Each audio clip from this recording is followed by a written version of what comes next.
നമസ്കാരം, spoken English ക്ലാസ്സിൻ്റെ പുതിയൊരു എപ്പിസോഡിൽ സ്വാഗതം. ഇന്ന് നമ്മൾ ഡിസ്കസ് ചെയ്യാൻ പോകുന്നത് ടു എന്നുള്ള വേർഡിനെ പറ്റിയാണ്. ടു എന്നുള്ള വേർഡിൻ്റെ രണ്ട് യൂസിനെ പറ്റിയാണ് നമ്മൾ ഇന്നത്തെ ക്ലാസ്സിൽ നമ്മൾ ഡിസ്കസ് ചെയ്യാൻ പോകുന്നത്. നമുക്ക് ക്ലാസ്സിലോട്ട് കിടക്കാം. അപ്പോൾ ടു ഒന്നാമതായിട്ട് നമ്മൾ യൂസ് ചെയ്യുന്നത് നെഗറ്റീവ് സിറ്റുവേഷൻസിലാണ്. അതായത് നെഗറ്റീവായിട്ടുള്ള കാര്യങ്ങളൊക്കെ പറയുവാൻ വേണ്ടിയിട്ടാണ് നമ്മൾ സാധാരണയായിട്ട് യൂസ് ചെയ്യുന്നത്. രണ്ടാമത്തെ മെത്തേഡ് എന്തെന്ന് വെച്ചാൽ ടു നമ്മൾ ആൾസോയ്ക്ക് പകരമായിട്ട് നമ്മൾ യൂസ് ചെയ്യാറുണ്ട്.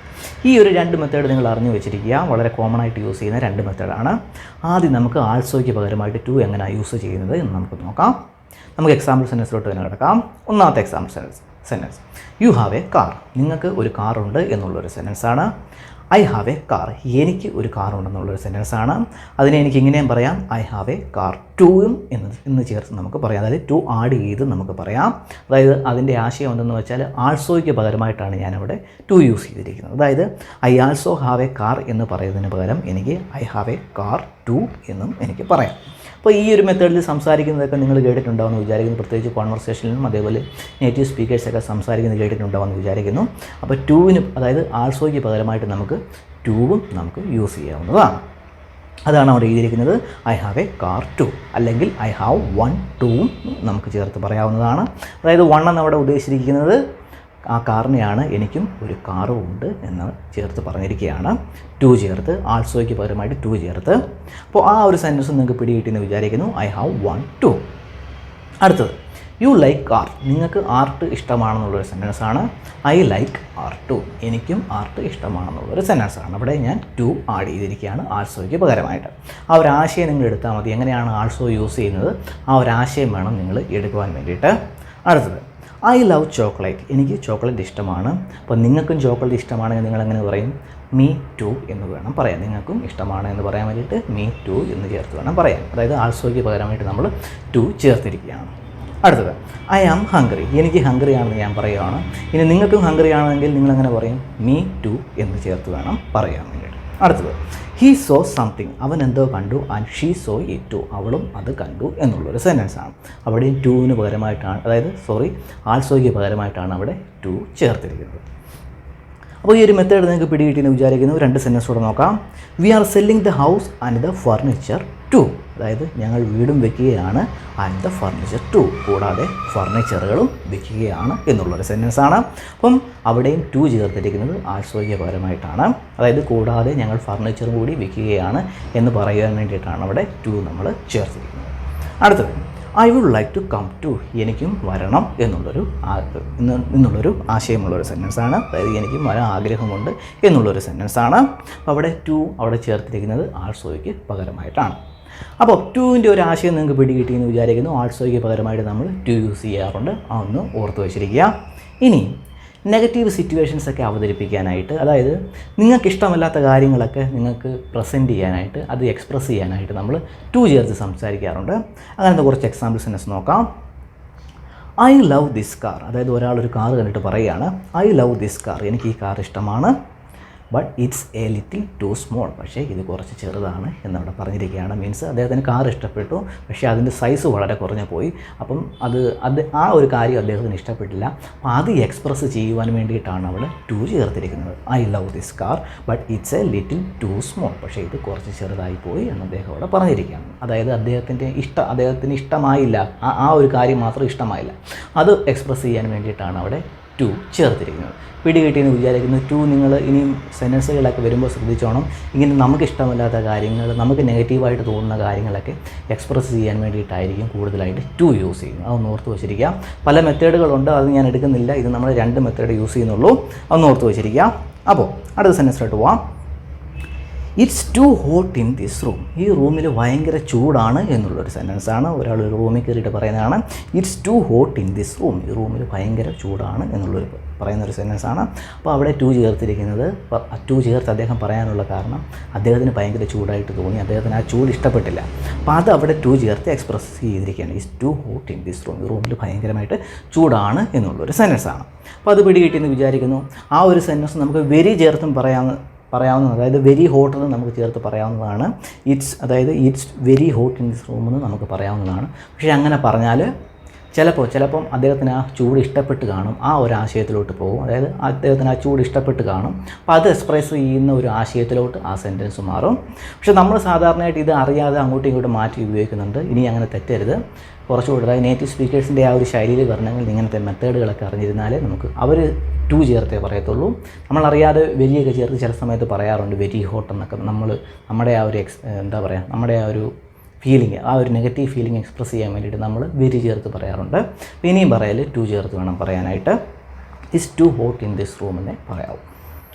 അടുത്തത്, the soup is too hot. അതായത് സൂപ്പ് കുടിക്കുന്ന ഒരാൾ പറയുകയാണ് ഈ സൂപ്പ് വളരെ ഹോട്ടാണ് എന്ന് പറയുകയാണ്. അതായത് അദ്ദേഹത്തിന് ആ ചൂട് കുടിക്കാൻ പറ്റുന്നില്ല.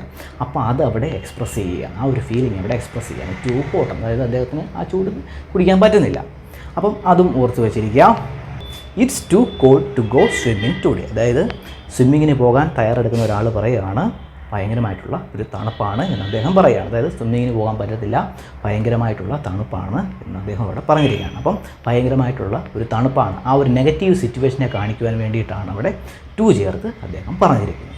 പിടികിട്ടിയെന്ന് വിചാരിക്കുന്നു. Next, there were many people at the party.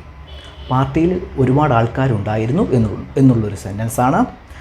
ആ സെൻറ്റൻസിന് ഞാൻ ടു ചേർത്ത് താഴെ പറഞ്ഞിരിക്കുകയാണ്. There were too many people at the party. ഇവിടെ ടു ചേർത്ത് ഇദ്ദേഹം ഈ സെൻറ്റൻസ് അവതരിപ്പിച്ചപ്പോൾ വേറൊരു ആശയത്തിലോട്ടും ആയിട്ട് അത് മാറി. അതായത് അദ്ദേഹത്തിന് ആ കാര്യം ഇഷ്ടപ്പെട്ടില്ല, ആ ഒരു ഫീലിങ്സിലോട്ടായി മാറി. അതായത് there were too many people at the party. പാർട്ടിയിൽ ഒരുപാട് ആളുകൾ ഉണ്ടായിരുന്നു എന്ന രീതിയിൽ പറയുന്ന ഒരു ആശയത്തിലോട്ട് പോകും. മീൻസ് അദ്ദേഹത്തിന് പേഴ്സണലി അത് ഭയങ്കരമായിട്ട് ആളുണ്ടെന്ന് തോന്നി, ആ ഒരു സംഭവം അദ്ദേഹത്തിന് തോന്നി, അദ്ദേഹത്തിനൊരു നെഗറ്റീവ് ഫീലായിട്ടാണ് അത് തോന്നിയത്. അതുകൊണ്ടാണ് അവിടെ അദ്ദേഹം ടു ചേർത്ത് പറഞ്ഞിരിക്കുന്നത്. ആ ഒരു ആശയം നിങ്ങൾക്ക് പിടികിട്ടിയെന്ന് വിചാരിക്കുന്നു. ടു ചേർക്കാതെ പറയുവാണെങ്കിൽ there were too many people at the party എന്ന് വെച്ചാൽ പാർട്ടിയിൽ ഒരുപാട് ആൾക്കാരുണ്ടായിരുന്നു എന്ന് പറയും. നമ്മൾ നോർമലായിട്ട് പറയുന്നൊരു ശൈലിയിലോട്ട് പോകും. പക്ഷേ ടു ചേർത്ത് പറയുമ്പോൾ ഒരുപാട് ആൾക്കാരുണ്ടായിരുന്നു, അതായത് അദ്ദേഹത്തിൻ്റെ ഒരു ഫീലിങ്സിനെ അവിടെ എടുത്തു കാണിക്കുകയാണ്. അദ്ദേഹത്തിനൊരു നെഗറ്റീവ് ഫീലായിട്ട് അദ്ദേഹം അത് തോന്നി. പിടികിട്ടിയെന്ന് വിചാരിക്കുന്നു. അടുത്തത്, ഇറ്റ് വാസ് ടു ക്രൗഡഡ്. അതേ കാര്യം തന്നെയാണ്, അദ്ദേഹം വേറെ രീതിയിൽ അവിടെ എഴുതിയിരിക്കുന്നേ ഉള്ളൂ. ഇറ്റ് വാസ് ടു ക്രൗഡഡ്, അതായത് ഭയങ്കരമായിട്ടുള്ള ആളായിരുന്നു എന്നുള്ളൊരു സെൻറ്റൻസാണ്, വേറെ രീതിയിൽ എഴുതിയിരിക്കുന്നേ ഉള്ളൂ. Next, that hotel is very expensive. ആ ഹോട്ടൽ വളരെ എക്സ്പെൻസീവായിട്ടുള്ള ഒരു ഹോട്ടലാണ് എന്ന് പറയുന്ന ഒരു സെൻറ്റൻസാണ്. ഇതേ സെൻറ്റൻസിനെ ഞാൻ ടു ചേർത്ത് പറയാൻ പോവുകയാണ്. That hotel is too expensive. ഇപ്പോൾ ഈ ഒരു സെൻറ്റൻസിൻ്റെ ആശയം എന്തെന്ന് വെച്ചാൽ ഒരാൾ എക്സ്പ്രസ് ചെയ്യുന്ന, അതായത് ഒരാളുടെ ഫീലിംഗ് എക്സ്പ്രസ് ചെയ്യുന്ന രീതിയിലുള്ള ഒരു സെൻറ്റൻസാണ്. അതായത് ഒരാൾ പറയുന്ന ഒരു സെൻറ്റൻസാണ്. മീൻസ് ആ ഒരു ഹോട്ടൽ അദ്ദേഹത്തിന് വളരെയധികം എക്സ്പെൻസീവാണ്, മീൻസ് അദ്ദേഹത്തിന് അത് താങ്ങാൻ പറ്റാത്ത, മീൻസ് അദ്ദേഹത്തിൻ്റെ ബഡ്ജറ്റിൽ ഒതുങ്ങാത്ത ഒരു ഹോട്ടലാണ്. അപ്പോൾ അത് അവിടെ എക്സ്പ്രസ് ചെയ്യുവാൻ വേണ്ടിയിട്ടാണ് അവിടെ നമ്മൾ ടു ചേർത്തിരിക്കുന്നത്.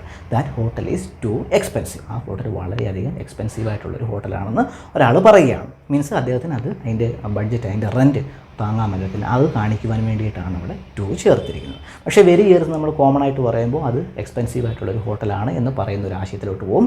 ടു ചേർത്ത് പറയുമ്പോൾ ഒരാളുടെ ഒരു ഫീലിംഗ്, അയാളുടെ ആ തോന്നലാണ് അവിടെ പറയുന്നത്. അതായത് അദ്ദേഹത്തിന് താങ്ങാൻ പറ്റാത്ത ഒരു എക്സ്പെൻസീവ് ഹോട്ടലാണ് എന്നൊരാശയത്തിലോട്ട് അത് പോകും. പിടികിട്ടിയെന്ന് വിചാരിക്കുന്നു. അത് രണ്ട് മെത്തേഡിൽ ഞാൻ താഴെ എഴുതിയിരിക്കുന്നേ ഉള്ളൂ. ഇറ്റ്സ് ടു മച്ച് എന്നും, മീൻസ് അതിൻ്റെ ചിലവ് വളരെയധികം കൂടുതലാണെന്നും, അതേപോലെ തന്നെ ഇറ്റ് കോസ്റ്റ് ടു മച്ച്, അത് വളരെയധികം ചിലവുള്ള ഹോട്ടലാണെന്നും രണ്ട് രീതിയിൽ ഞാൻ അവിടെ എഴുതിയിരിക്കുന്നതേ ഉള്ളൂ. അപ്പം ടു മച്ചും ടു മെനിയും ചേർത്ത് നിങ്ങൾക്ക് ഒരുപാട് സെൻറ്റൻസുകൾ കേൾക്കുവാൻ സാധിക്കും. അതും ഒന്ന് ഓർത്ത് വെച്ചിരിക്കുക. ടു മെനി നമ്മൾ യൂസ് ചെയ്യുന്നത്, അതായത് മെനി നമ്മൾ യൂസ് ചെയ്യുന്നത് കൗണ്ടബിൾ നൗൺസിൻ്റെ കൂടെ ആയിരിക്കും, മച്ച് നമ്മൾ യൂസ് ചെയ്യുന്നത് അൺകൗണ്ടബിൾ നൗൺസിൻ്റെ കൂടെ ആയിരിക്കും. അത്രേ ഉള്ളൂ വ്യത്യാസം, വേറൊന്നുമില്ല. അപ്പോൾ ടൂവിൽ നിങ്ങളൊന്ന് ശ്രദ്ധിക്കുക. ടു നമ്മൾ നെഗറ്റീവായിട്ടുള്ള, അതായത് നമുക്കിഷ്ടമില്ലാത്ത കാര്യങ്ങൾ, നമുക്ക് നെഗറ്റീവായിട്ട് തോന്നുന്ന കാര്യങ്ങളൊക്കെ എക്സ്പ്രസ് ചെയ്യാൻ വേണ്ടിയിട്ടാണ്, അത് മറ്റൊരാൾക്ക് മനസ്സിലാക്കുവാൻ വേണ്ടിയിട്ടാണ് നമ്മൾ സെൻറ്റൻസുകൾ ചേർത്ത് നമ്മൾ സംസാരിക്കാറുള്ളത്. അടുത്തത്, ഹീ വർക്ക്സ് ടു മച്ച്. അദ്ദേഹം ഒരുപാട് വർക്ക് ചെയ്യുന്നു എന്നുള്ളൊരു സെൻറ്റൻസാണ്. അവിടെ ടു മച്ച് ചേർത്താണ് നമ്മൾ സംസാരിച്ചിരിക്കുന്നത്. അപ്പോൾ അതിൻ്റെ ആശയം, അതായത് ഒരാൾ 8 മണിക്കൂറിൽ കൂടുതൽ വർക്ക് ചെയ്ത്, അതായത് 12 മണിക്കൂറും 15 മണിക്കൂറും ഒക്കെ വർക്ക് ചെയ്യുന്നവരുണ്ട്. അപ്പോൾ അവരെ കണ്ടിട്ട് ഒരാൾ പറയുകയാണ് ഹീ വർക്ക്സ് ടു മച്ച്, അദ്ദേഹം ഒരുപാട് സമയം വർക്ക് ചെയ്യുന്നു എന്നുള്ളൊരു സെൻറ്റൻസാണ്. അതായത് പറയുന്ന ആൾക്കതൊരു നെഗറ്റീവായിട്ട് തോന്നിക്കാണും, നെഗറ്റീവായിട്ടുള്ളൊരു കാര്യം തന്നെയാണ്. അപ്പോൾ അതൊന്ന് എക്സ്പ്രസ് ചെയ്ത് പറയാൻ വേണ്ടിയിട്ടാണ് അവിടെ നമ്മൾ ടു ചേർത്ത് സംസാരിച്ചിരിക്കുന്നത്. Next, I have I have too much homework tonight. ഇന്ന് രാത്രി എനിക്ക് ഒരുപാട് ഹോംവർക്ക് ചെയ്യാനുണ്ട് എന്ന് പറയുന്നൊരു സെൻറ്റൻസാണ്. അപ്പം ഒരുപാട് ഹോംവർക്ക് ഉള്ളത് കൊണ്ടാണ് അവിടെ ടു ചേർത്ത് പറഞ്ഞിരിക്കുന്നത്. അദ്ദേഹത്തിന് അതൊരു നെഗറ്റീവ് മീൻസ് ഒരു ബാഡ് ഫീലിംഗ് ആയിട്ട് അത് തോന്നിയിട്ടുണ്ടാവും. അതുകൊണ്ടാണ് ടു ചേർത്ത് പറഞ്ഞിരിക്കുന്നത്. ആർക്കും ഒരുപാട് ഹോംവർക്ക് വരുന്നത് ഇഷ്ടമല്ലെന്നറിയാം. അതുകൊണ്ടാണ് അവിടെ ടു ചേർത്ത് ആ ഒരു ഫീലിംഗ് കേൾക്കുന്ന ആൾക്ക് മനസ്സിലാക്കുവാൻ വേണ്ടിയിട്ടാണ് അദ്ദേഹം അവിടെ ടു ചേർത്ത് പറഞ്ഞിരിക്കുന്നത്. I have too much homework tonight. ഇന്ന് എനിക്ക് ഒരുപാട് ഹോംവർക്ക് ചെയ്യാനുണ്ട് എന്നുള്ളൊരു സെൻറ്റൻസാണ്. അപ്പോൾ ഇന്നത്തെ ക്ലാസ് നിങ്ങൾക്ക് ഇഷ്ടപ്പെട്ടെന്ന് വിചാരിക്കുന്നു. ഇഷ്ടപ്പെട്ടെങ്കിൽ ലൈക്ക് ചെയ്യുക, സബ്സ്ക്രൈബ് ചെയ്യുക. നമുക്ക് അടുത്ത ക്ലാസ്സിൽ കാണാം. ബൈ.